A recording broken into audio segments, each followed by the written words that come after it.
আসসালামু আলাইকুম দর্শক বন্ধুরা, ইংরেজি লেটার কে দিয়ে একটা প্রজাপতি অঙ্কন করব খুব সহজে। প্রথম থেকে শেষ পর্যন্ত দেখতে থাকো। চলো তাহলে শুরু করি। প্রথমে একটা আর্টবোর্ড নিয়েছি এবং মার্কার। এই আর্টবোর্ডে এরকম করে একটা কে লিখে নিব। ইংরেজি লেটার কে লিখে নিয়েছি।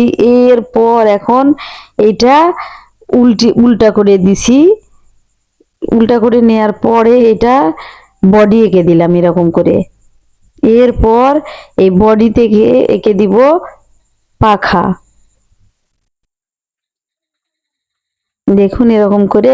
এরপরে এই পাখনা এঁকে দেওয়ার পর এঁকে দিব মাথা এবং চোখ, এবং চোখের মাঝখান দিয়ে দুটো অ্যান্টেনা এঁকে দিব। এরপর পাখনার দিকে এরকম করে একটা করে লাইন বাঁকিয়ে দিব, তাহলে হয়ে যাবে হাত।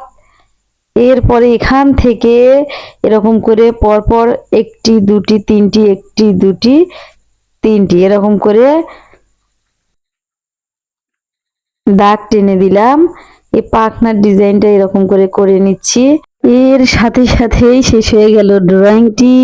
এখন কালার করব। কালার করার পর কেমন লাগে চলো দেখে নিই।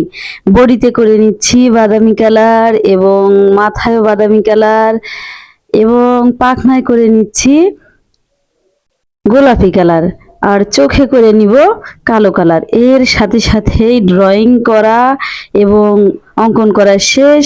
জানি না দৃশ্যটি আপনাদের কাছে কেমন লেগেছে। ভালো লাগলে like, comment, share and subscribe করে পাশে থেকো, এবং পাশে থাকা বেল আইকনটি অন করে দিও, যাতে এই ধরনের ভিডিও ছাড়ার সঙ্গে সঙ্গে নোটিফিকেশন পৌঁছে যায়। ধন্যবাদ।